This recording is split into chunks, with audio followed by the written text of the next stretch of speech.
This fall, man, it's very difficult for me. I'm going to be taking my talents back to Ohio to the Cleveland Cavaliers where I spent my first 7 seasons. That's the conclusion I came up with this morning. And also, it will be announced on my website first thing. But not only am I going to tell you what I am doing this fall, I'm going to tell you what everybody else is doing too. All right, starting with Carmelo Anthony, live from the epicenter. Speaking of Carmelo Anthony, I know there's been a lot of talk about Carmelo Anthony going to the Lakers. I personally don't believe that Carmelo is going to the Lakers. I don't think it's a real good mix. Him and Kobe, they're both gunners. I don't think their games really match each other. I think for Carmelo, it's two choices. It's either get your money in New York and trust Phil Jackson. And they got Calderon. Maybe they'll get some pieces together to build that team up and make New York, a playoff team, I believe. Or go to Chicago and, in my opinion, be a contender for a championship right as soon as you get there. All right. He would have to lose out on quite a bit of money, which I know a lot of players don't want to, because you don't get your full contract necessarily when you opt out. So you leave money on the table, so you have to recoup that. A lot of players don't want to leave too much money on the table because it's money that that they've signed up for, or whatever that they signed up for to potentially earn. But I think if he really wanted to win, I think if you have a lineup of Derrick Rose, assuming he's healthy, whether he's healthy or not, to me, Chicago plus Carmelo equals a title contender, especially in the East. All right. When you got Derrick Rose, you got Jimmy Butler, who's a outstanding defender. He's a little bit inconsistent from outside shooting or whatever, but he's a very, very talented player in my opinion. Not a star, but he's a very talented role player. You have Carmelo in the middle. You have Taj Gibson as the power forward. Taj Gibson is incredibly underrated, probably one of the more underrated players in the whole league. And then you have Joakim Noah, who, defensive player of the year, and he took his game to another level without Derrick Rose, with his ball handling and his passing ability. He raised his offensive game. He's a terrific rebounder. He's a terrific defender. That lineup, with the pieces off the bench, they just drafted the Creighton guy, McDermott. Even though I'm questionable about what kind of career he can have, but as a role player, I definitely think he has a chance to be a pretty productive player. And a couple other pieces, they re-signed DJ Augustin. Whether they will or not, I'm not sure. But they have pieces on that team that they can be good for the foreseeable future and be good enough to contend, especially next year. Because I feel like next year is a window. I think LeBron is not going to be. I think next season is going to be a down season, and then after that, we're going to see the era of LeBron. But I'll get into that later. So I think next season is a good opportunity. If Carmelo went to the Bulls, I feel like the Bulls have a good chance to win it all next year, to be very honest. He's not a good defender, in my opinion, and I think most of his lack of defensive capability is because of effort. I don't think he wants to waste the energy on defense. That's honestly what I think. But the Bulls are a great defensive team. They have great defensive concepts. They just can't score. They have a lot of trouble scoring, and he's an outstanding scorer, an individual scorer. It seems like the perfect balance, but hey, that's just what it seems like. Moving on to Mr. LeBron James. I really do believe he's going to Cleveland. There's been a lot of sources on Broussard. I know a lot of people want to joke around with Broussard, especially on Twitter, whatever sources. But there seems to be a lot of talk about LeBron in Cleveland. And if you remember, I did the video almost 8 months ago, which is getting crazy views or whatever. Well, crazy views for me.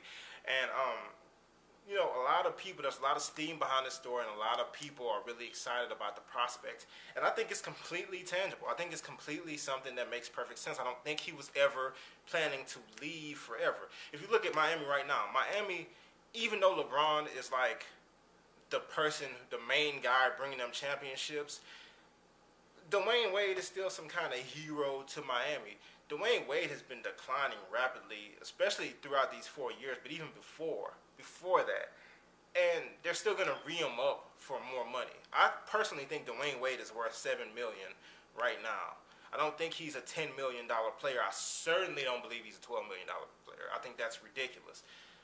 But he's going to get 12. He's going to get a number higher than he's worth just because, Miami is his team or whatever. LeBron needs the same thing. When LeBron retires, there should be a statue outside the queue. If he goes back to Cleveland, that will happen for sure. Honestly, whether they win or not. But I believe they would win. And they'd win multiple times if he went back to Cleveland. And I'll explain a little bit more on that. So,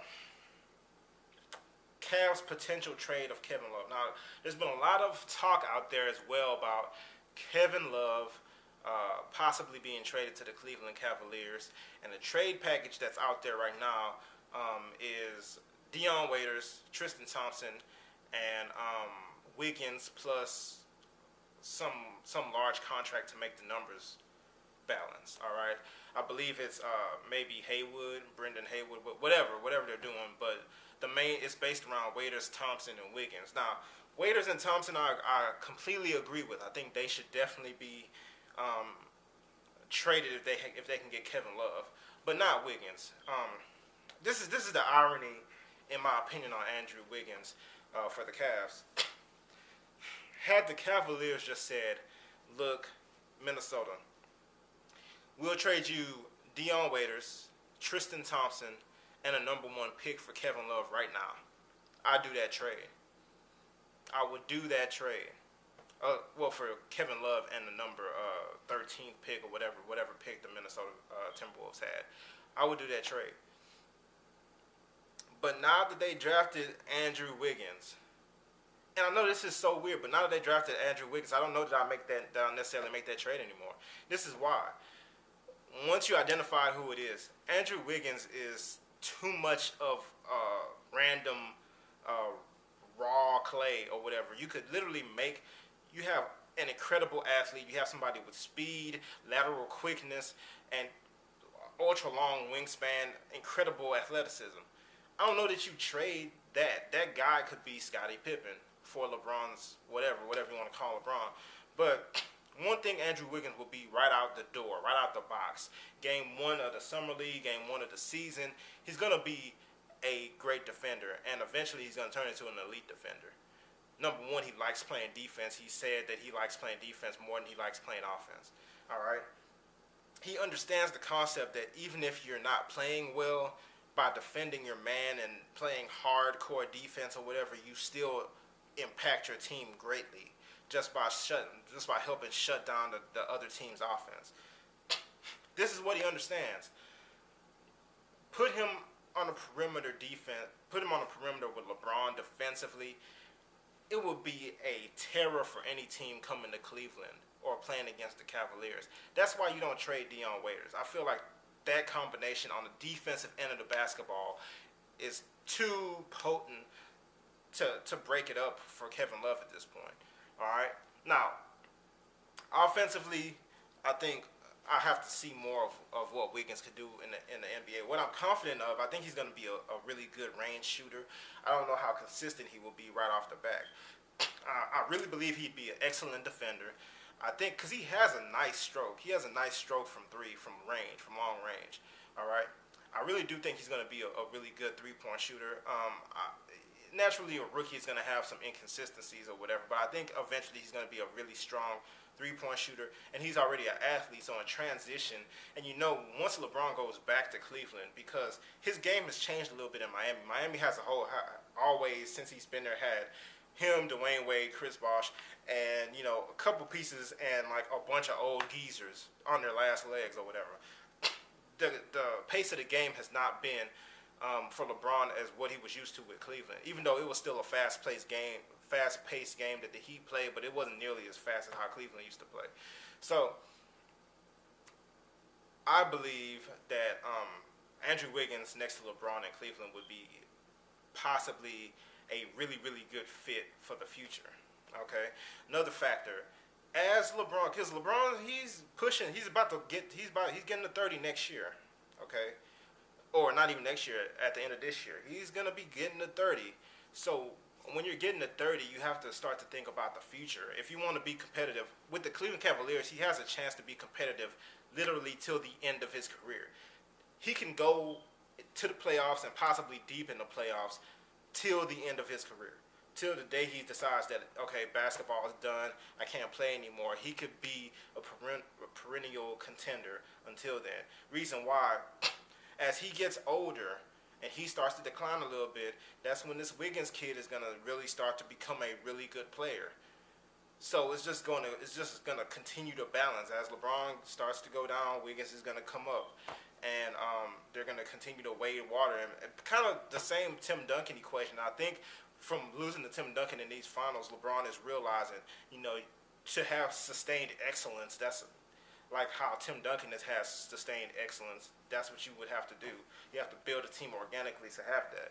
All right, that's another reason I think you get Wiggins. Now, with that in mind, I'm not saying that you don't trade for Kevin Love. What I would do, I would keep Wiggins. I would say, no, you know what, we like Wiggins. I'm not going to trade him. Dion Waiters, Tristan Thompson. The Cavs have 3 first round picks next year. All right, I will offer them the one pick, I believe is from Memphis or something like that has the opportunity to be a lottery pick next year. That's the pick I will offer them, along with Dion Waiters and Tristan Thompson. And if they don't like that, maybe I'll throw in one of the other ones. Okay. But ultimately, I keep Wiggins. I keep at least one draft pick from next year, and I trade, whatever picks it takes to get it done. And Waiters and Tristan Thompson, get Kevin Love. I think he'd fit in really nice as well. However, if you're not gonna part with Wiggins and you can't get Kevin Love because you won't part with Wiggins, the next option I believe is Greg Monroe. I think Greg Monroe is a name that has just been totally ignored this free agency period, and I cannot understand why. He's a legit 6'11". He's not just listed as 6'11" like how most people who play the power forward position are. He's a legit 6'11". He's a legit big man. He has a nice post game. He has a little bit of a shooting touch, not really. His defense could be better, but he's a big body and he's muscle in the paint. I really think if the Cavs do not get a trade for Kevin Love or a comparable player, I really do think they should go after Greg Monroe. I think it's possible to get him away from Detroit because Detroit, they have Andre Drummond. Him and Greg Monroe play the same position. They have Josh Smith. Josh Smith plays the power forward. There's really no place for Greg Monroe. He's kind of the odd man out.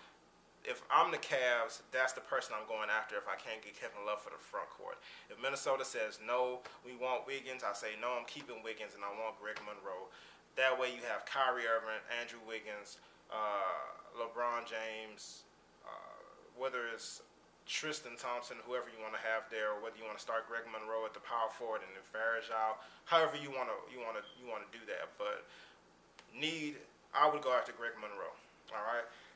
I think that gives you the best chance and it gives you a really balanced team. I almost kind of like Greg Monroe in that situation almost more than Kevin Love, but I mean, if you can get Kevin Love and just say, we'll trade it as is, he didn't have to promise to opt into the second year or the last year of the contract or whatever, or the player option on the last year. He doesn't even have to opt out. It's basically a 1-year rental as far as we're concerned. I'll do it like that. I wouldn't even make him extend or anything.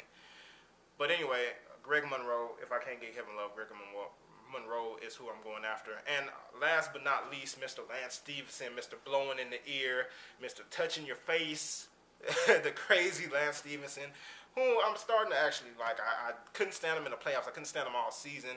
But one thing I did start to respect about Lance Stevenson is the fact that, he knew you can't beat LeBron. He wasn't going to beat LeBron, but, he can try to do something, and he went at him. And I respect that. I mean, when you don't back down to the best, it gives you at least a chance, all right?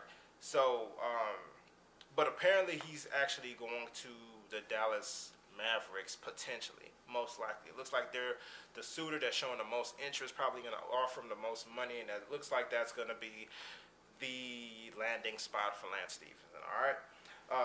Leave your comments. Let me know what you think about this video, about the points I made. Leave your comments, like the video, subscribe to the page, and to all the new subscribers, what's up?